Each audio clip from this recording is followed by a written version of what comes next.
Mr. Bloom an hour, too, on the tax credits. Mr. Neal. Thanks, Madam Speaker. I can testify to the greatness of the Speaker talking about her role in history. I think I've served with most of the speakers. That's why. You frequently will watch a concluding remarks in the well of the House of Representatives where members with some flourish and sometimes with hyperbole will say, the world is watching. Well, the world was watching, is watching, and universally have offered a claim to the legislation that we wrote. Overwhelmingly, the Inflation Reduction Act is tax policy. We use the incentives constructed in the policy to seek certain outcomes.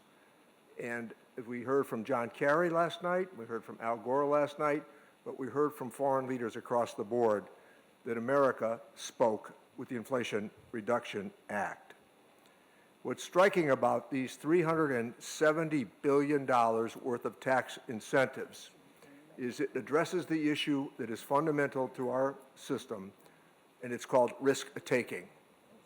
So we reward the risk takers through sensible tax policy, and we have applied what is known as the tax expenditure, meaning you invest through the tax system. Many of these ventures that are taking place, they're still on the cusp. It's going to be hard for them to get some of them over the goal line, but you want to reward long-term investment, and the best way to do that, making sure that those stakeholders keep some skin in the game, is with tax policy. I think it's to be preferred and sometimes to grant policy, largely because of tax policy, you have to stay with it, and that's what we did over a 10-year period. I do want to acknowledge Mike Thompson and Earl Blumenauer in particular. They stayed with the construction of these incentives in the code. In addition, I also want to point out that it strikes me that the acclaim that we have received here is going to also prompt and incent the rest of the world to say the risk-taking that America has done, the most substantive offering as it relates to climate change in the history of the world, has been done by the Democratic Party.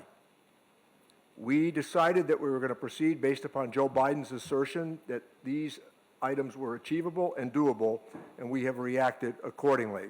So thanks to the Speaker for her continued confidence in all of us. And I want to thank in particular the Ways and Means Committee, Democrats, who put this legislation out and stayed with it through difficult moments. Tax policy does two things. It frequently will bring aboard advocates, and it will bring aboard resistance. We were able to achieve what the advocates desired in this instance. Thank you very much. As you were speaking, I was